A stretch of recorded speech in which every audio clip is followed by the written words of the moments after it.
The nominees are in. Broadway's biggest night just days away. And between now and then, we're celebrating Broadway's biggest shows and stars. I'm Tamsen Fadal.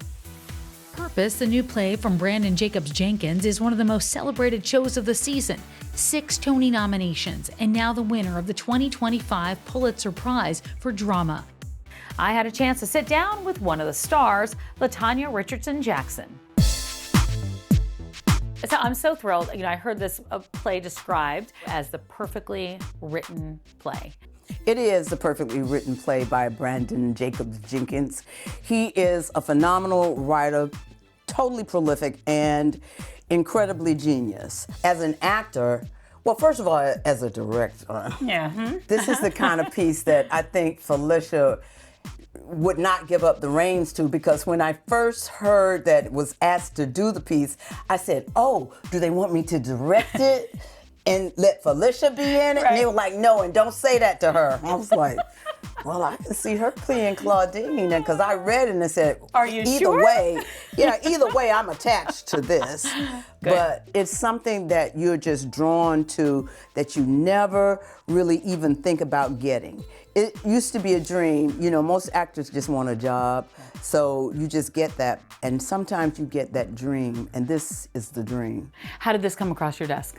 Well, I had a surgery. I had stones. Gallbladder. Gallbladder? Okay, gallbladder. Dear God. We got it. They found those. So I did that. Next thing I know, I got a call that said, who would you do this play, blah, blah, blah. And my doctor was like saying, well, I don't know about you doing the play, because you got these gallstones. What are we going to do about them? I said, we're going to take them out, because I'm going to do this play. Once I read the, the script they sent, I said, oh no, I'm doing this, but I can't. He said, but you're asymptomatic. Right.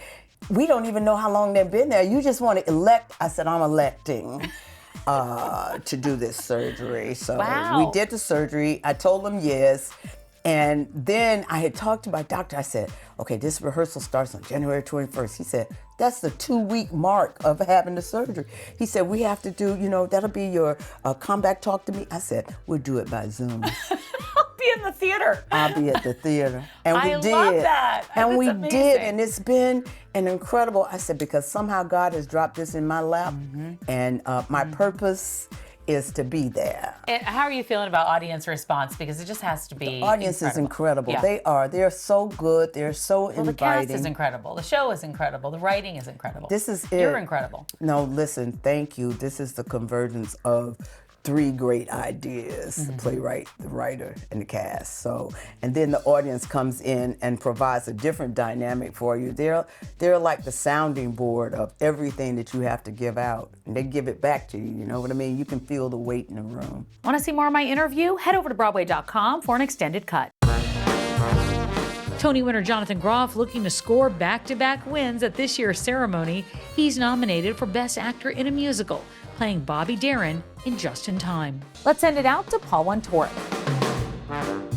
We're on the 9th floor of the Brill Building in this beautiful corner office. This is actually the office of John Gore, who is the chairman and CEO of John Gore Organization and owner of Broadway.com and the Broadway Show. This was once the office of Bobby Darin. Whoa.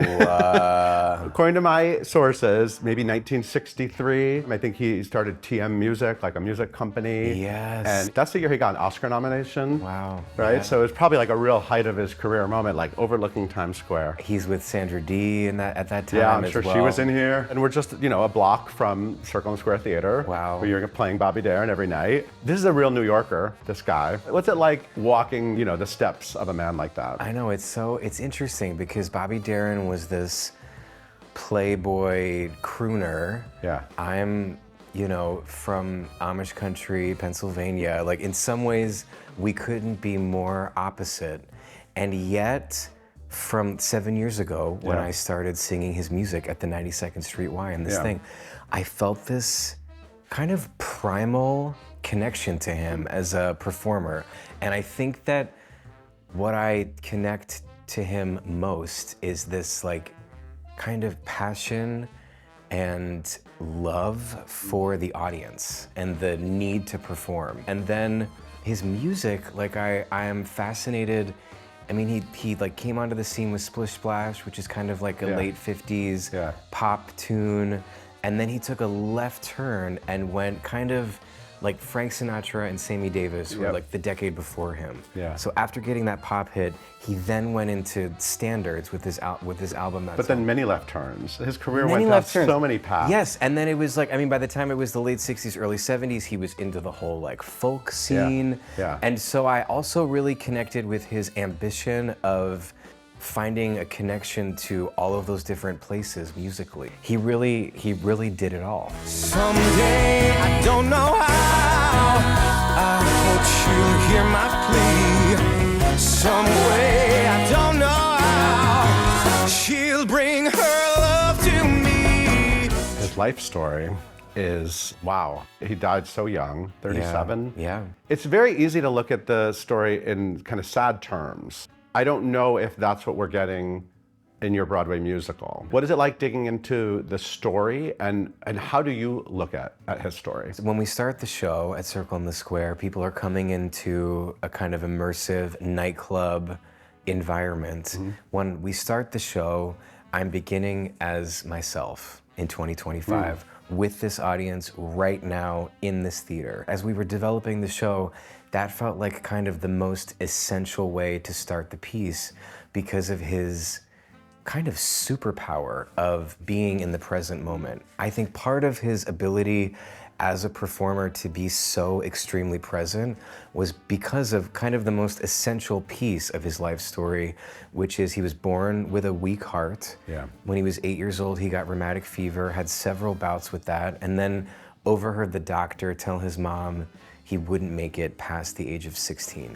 From 16 to 37, in his mind and in his heart, he was living on borrowed time. And so he had this ambition to make it as fast as he possibly could and to do as much as he possibly could before the clock ran out. And it was constantly at the front of his brain. Had essentially a kind of nervous breakdown in the middle of his 30s and got rid of everything in his life and got a trailer and moved to Big Sur and had a kind of truly like spiritual awakening. There's like almost like too much to even fit into one evening. There's so much happening in his life story, but we try to address all the essential beats. I said a dream lover, so I don't have to dream alone.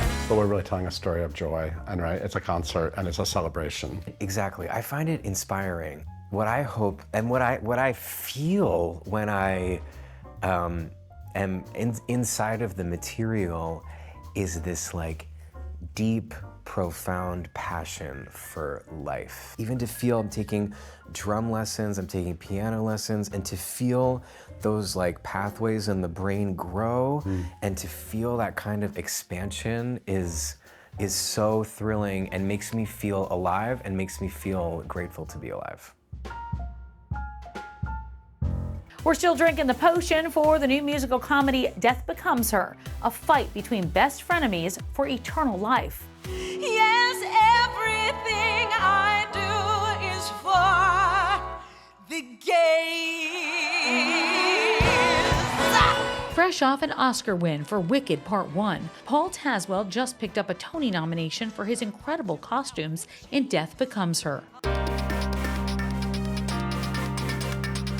In the most extreme sense, do you think Death Becomes Her is the ultimate makeover show? Yeah, I think that you could say that. I mean, it does bring up, serious questions around how we see ageism and youth and beauty, and also, femininity, and I think it is grappling with some serious issues in a very funny way. A very funny way. Yeah. What appealed to you about working on this project? It has glamour and dark humor.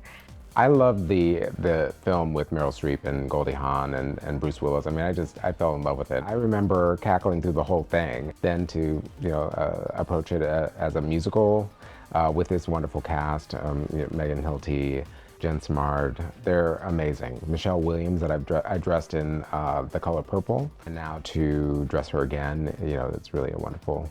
Tell me about some of the techniques or materials you used for the visual illusions of this show. I would say the biggest design element, the strongest design element is the world of sparkle. and glamour. Approaching all of those, I was making, our leading ladies look as amazing as possible. When you're faced with one of the characters gets shot in the stomach, and that is, that's a very iconic, memorable moment from the film. How it gets carried out for stage was, it took a lot of R&D, and we had to figure out what was going to actually show up theatrically. And so I think that people, it always gets a laugh. What were your inspirations beyond the film? Early on, I made the decision that the color palette would be reflective of the potion that they drink. So the whole world of Viola, and even her name is, representative of this potion. Everyone that surrounds her within her castle, her community of Walking Dead, glamorous Walking Dead. And then anyone who is touched by Viola and her potion goes to that lavender or purple tone. It's rare that I have the opportunity to do something so uber glamorous. My work, has been so varied, but I've had a huge amount of fun designing this.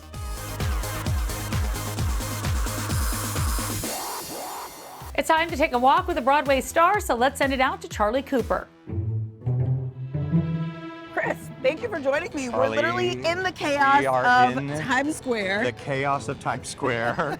As anyone knows, if you work on Broadway, we all try to avoid this area just because it's a little crazy. You're back on Broadway. The theater is literally around the corner at this point. Around the corner. It's the second time I got to play in the Luntfontein Theater. I love that. Yeah, the first time I did it was Beauty and the Beast. Oh my God. I was Gaston. Oh my God. Yeah. So it's like home to you. It is. It is. It is great. It is great. I love that. Let's head over there. Absolutely. I want to show you the theater. It's beautiful.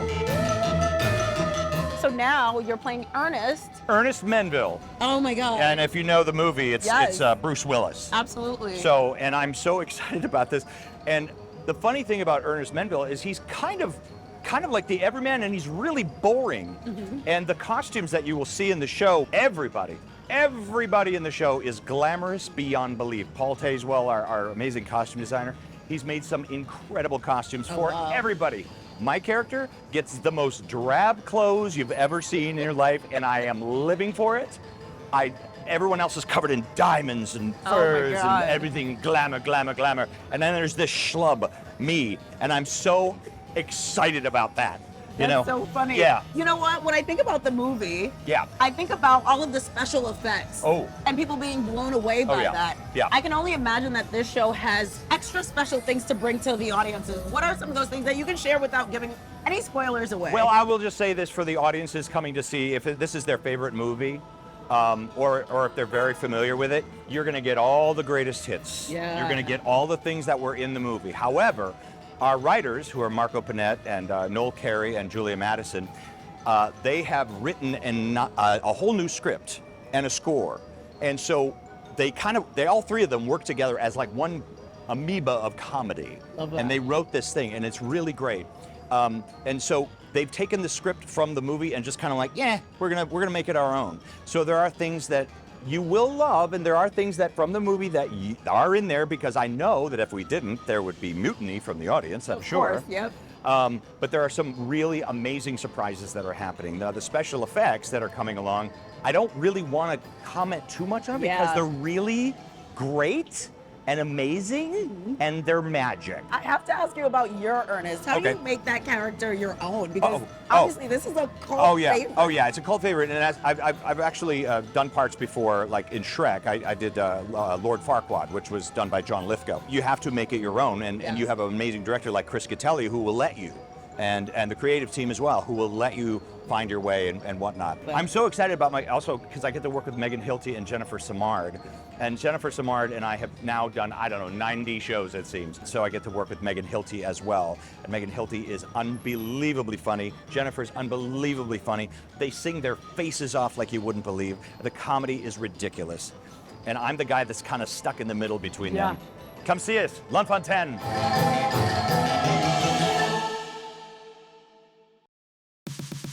The nominees are in, Broadway's biggest night just days away. And we're shining the spotlight on our First Timers Club. It's our tradition of showcasing the great actors and rising stars who are nominated for the very first time. Broadway is a whole nother level. Y'all don't play in the theater world here. And it's our starriest one yet. My love for this, it's unconditional. We've got stars like Nicole Scherzinger, Darren, Criss, Sadie, and so many more. It was always my dream to originate a role in a musical and to be nominated for a Tony. I mean, yes. I can say that now, you know what I mean? Say that. The Tony Awards are Sunday, June 8th. For a complete list of nominees, head over to Broadway.com. This year, New 42 is receiving a special Tony honor for excellence in theater.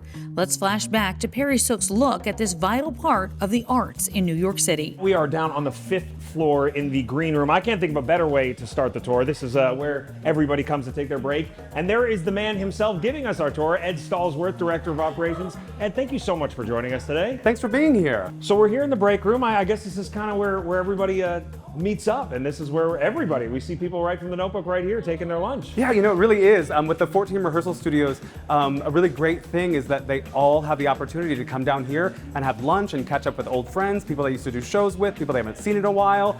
They catch up at the microwave here, and it's a great time. It's a lovely reunion spot for people. We're getting ready, obviously, for the spring, and this place seems bustling.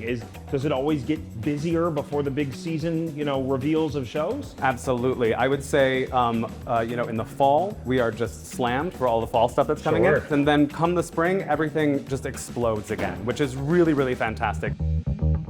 All right, so now we're here on the 6th floor, one of the 5 floors. So what do we got? I hear the music behind me. We got After Midnight going on this floor? Yeah, we do. That's amazing. Do you think we could, maybe peek in? Do you think anyone's around? Well, I think you can peek in. Hey! Hi, Perry, how you doing? Perry, good to see you. Y'all want to see a little bit of After Midnight rehearsal? I would absolutely love it. How are rehearsals going? They're going great. We're learning the music, we're learning the staging, they're learning the dancing. You want to take a look? Let's take a peek. Let's do it.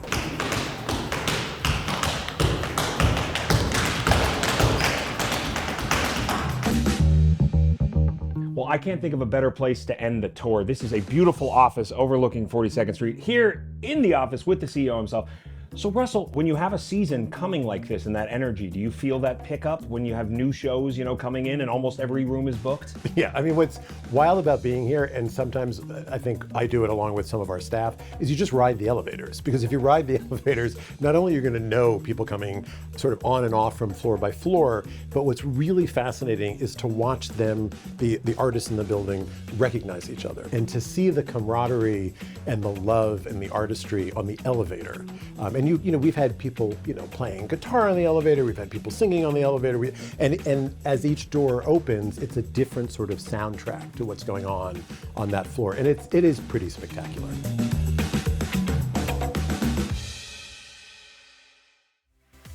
The Jimmy Awards is a huge and amazing event that happens in New York City every year, featuring the absolute best of the best musical theater talents from high schools all across America. You wanna be starting something. You got to be starting something. I said you wanna be starting something. You got to be starting something. Now, on the lead up to the Jimmys, the Broadway show shines a spotlight on the students and the cities and the impact these competitions and awards have on those amazing teens. Just a hop, skip from Broadway, the road to the Jimmys takes us to Schenectady, where the students are keeping the theatrical legacy of New York alive. Here's our next stop on the road to the Jimmys. These kids are so brave. I don't think people who don't do it understand what it's like to get out on a stage in front of people and stand there on your own 2 feet and sing.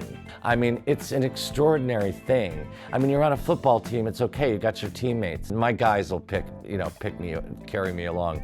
That's not true with this. You have to, boom, you have to gotta do it. It's like, show up and do it. I think it's resume building for some of these kids that are going to go to CCM, they go to Michigan, they go to music theater programs all over the country. And I think it gives them an experience that's something a little more than just their high school experiences. And I think it really, really helps them see the bigger picture of what kind of a community the theater is.